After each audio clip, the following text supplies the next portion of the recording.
really fun seeing life through Tuki's eyes up close. She spots something that you can't see right away with the human eye, and then you see a subtle movement, and there might be a tiny little frog or something. She found a tiny frog and a very tiny garter snake the other day under leaves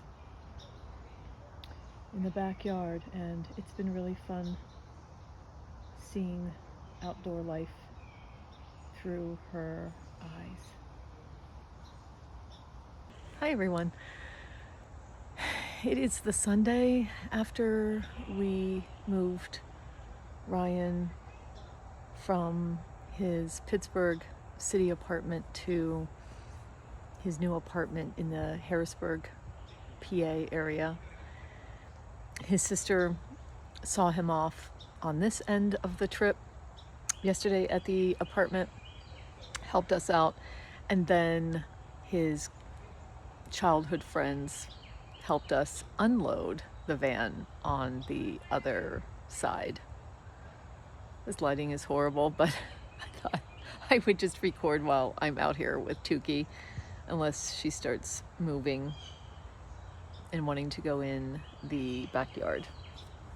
But anyway, we're done with that, and I went to the library. You might have seen the little clip with the library door opening. I just wanted to, I stopped back at the apartment in the city to just do some final vacuuming and little odds and end cleaning. And because I was already in the city, I went and dropped off a bunch of books, and I got some books that were on hold, and they actually had Lolita on the shelf, which they never do. I didn't think it would be there. I just double checked, and there it was. I finished the Rosalind Brown debut novel, The Practice, which I'll talk about in another clip because I just want to continue to share my thoughts on that novel. I loved it. And I gotta go. Suki's on the prowl. See you in a bit. Hi everyone. Well, if you've made it this far, I can talk to you about a couple of books that I can actually talk to you about some books I've been reading. I am here in what used to be my office and is now just my place that I hang out and do creative things. I'm in the worst lighting possible, but my husband's downstairs about to start a call, so this is where we are. And I just didn't feel like sitting at my desk, so here I am. I'm actually wearing I started knitting this year, and I'm wearing the first knitted garment that I've ever made, which was like the second thing I had ever made. And I mean, it's very boxy. It's got all this positive ease on the side. It's meant to be boxy probably, but it's got this like circular yoke design. I didn't know what I was getting myself into. I didn't realize that this is actually one of like a beginner friendly pattern. All kinds of mistakes were made. I mean, the sleeves are, I don't know, but I love the imperfection and journey of it all. And I actually started a knitting channel months ago when I'm still really new. So I was even newer while I had started knitting this. And that's really fun. I'll link it down below if you're interested. But this is made because I'm a beginner. For these first few projects, I'm making things out of just yarn you can buy at the craft store, and this is K+C cotton, so this is like a $12 shirt, and I love it. I would use this again. I love cotton stuff. I'm not a big wool fan. Anyway, how about let's talk about some books. It continues to be a slow summer, so I'm reading really slow.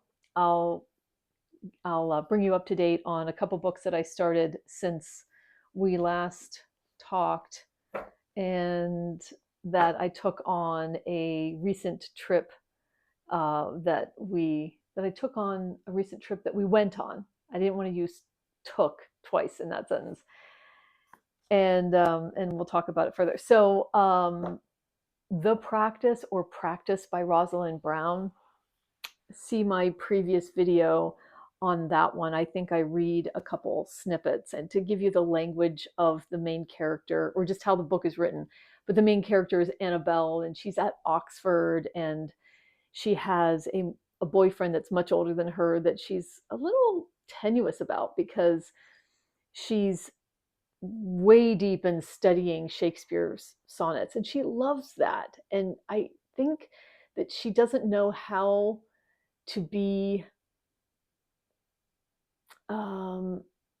both in a relationship and seriously studying something. And I really related to that. Not that I've had that experience, but I do dive deep into things, and it's hard for me to balance everything when I want to do a deep dive. So I really got that. It's a debut novel. I loved the writing. It was, well, I talk about it in that other video, but it's beautiful but plain, a little old fashioned in a way, but not stodgy. Yeah. So I saw this at the library. I have gotten this out of the library and then just not gotten to it before. So this is Diana Athill's Don't Look at Me Like That. This is the only novel she wrote. She's a memoirist. She lived until 101 years old and died in 2019. She was an editor for like 40 years at a publishing house, not one that you would necessarily recognize, but one that she was there when it first started. And this is a book about Meg Bailey. It's a coming of age in the mid 40s, and it's known to be very autobiographical. And I'm loving the voice of Meg. Meg comes from a small family. She's able to stay with a family of her friend Roxanne, and Roxanne's mother is very different than her own mother. They have more money. They travel in a set that's a different caliber, but not too fancy.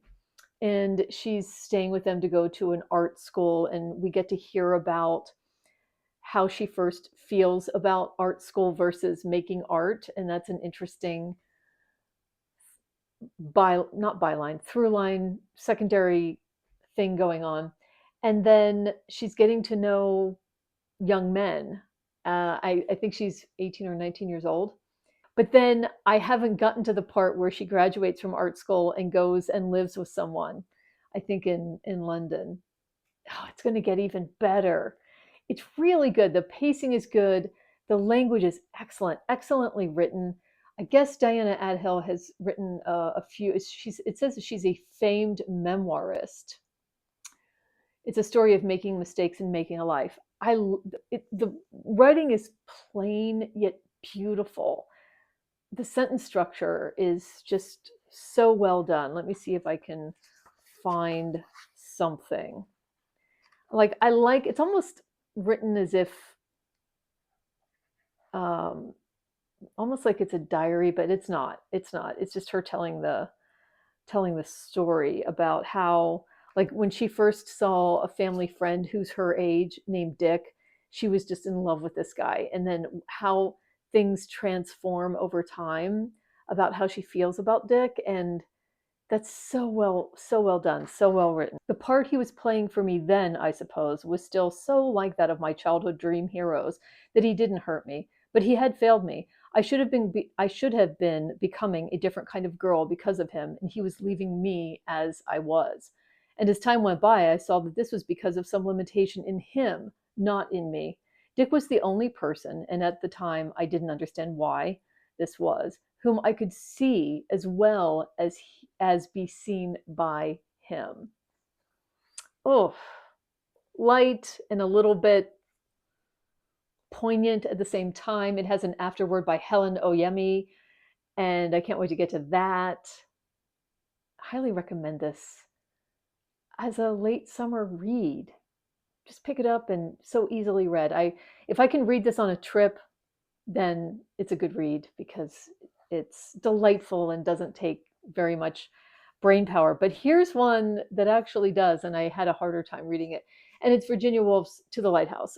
This is not the right book for me on a trip because while it's about a family that is at the lighthouse, it's not clear to me yet whether this Ramsay family is, oh yeah, okay, yeah, living in a summer house off the rocky coast of Scotland. Okay, well, that answers it. I thought that this was set in a place that it was a summer place. And it is a summer book because it's so atmospheric and I love it. But the level of writing is so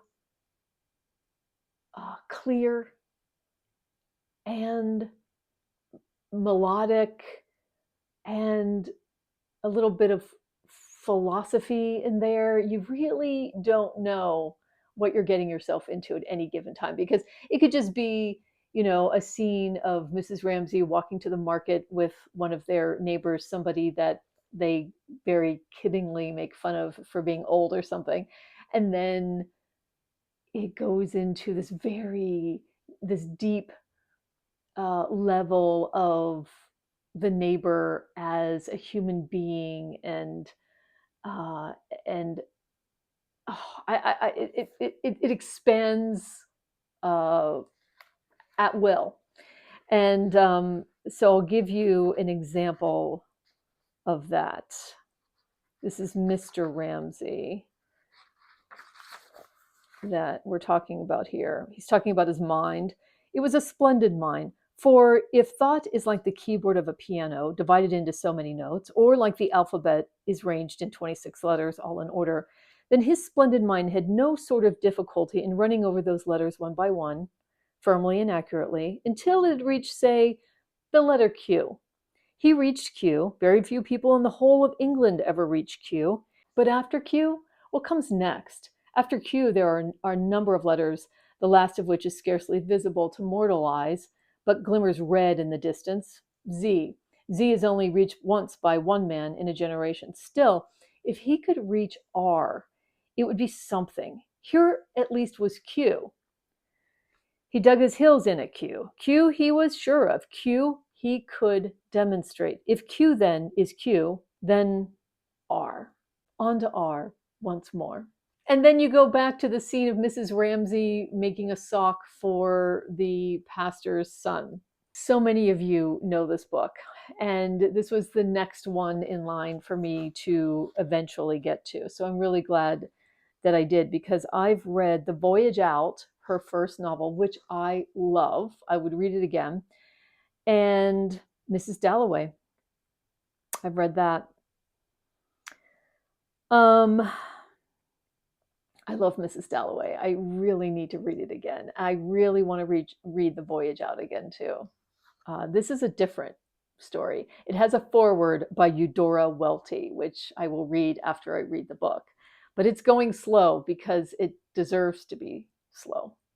I would love all your thoughts on your reading experience of To the Lighthouse and where it falls if you have read many of her books. Is this like the beginning of her the more modern type of writing? Because it has to be, because next is Orlando, a biography.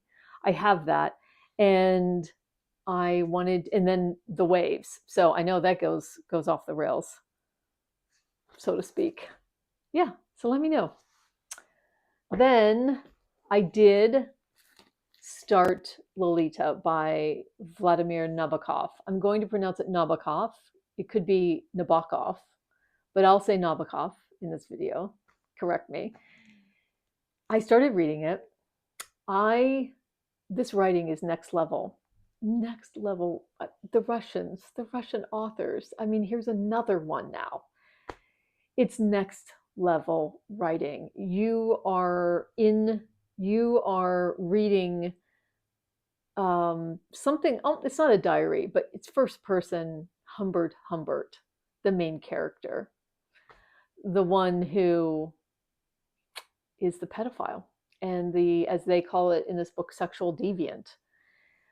I didn't want to stop reading because the writing is amazing, but I had to because it's a story that I got a little and I couldn't do it.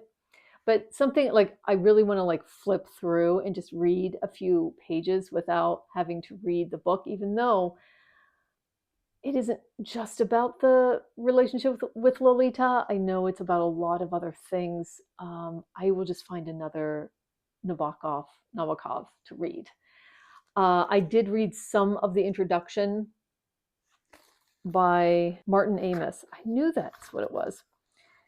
He says here, haven't we been conditioned to feel that Lolita is sui generis, a black sheep, a bit of tasteful, indeed beautiful erotica, and that Nabokov himself, with this particular novel, somehow got carried away?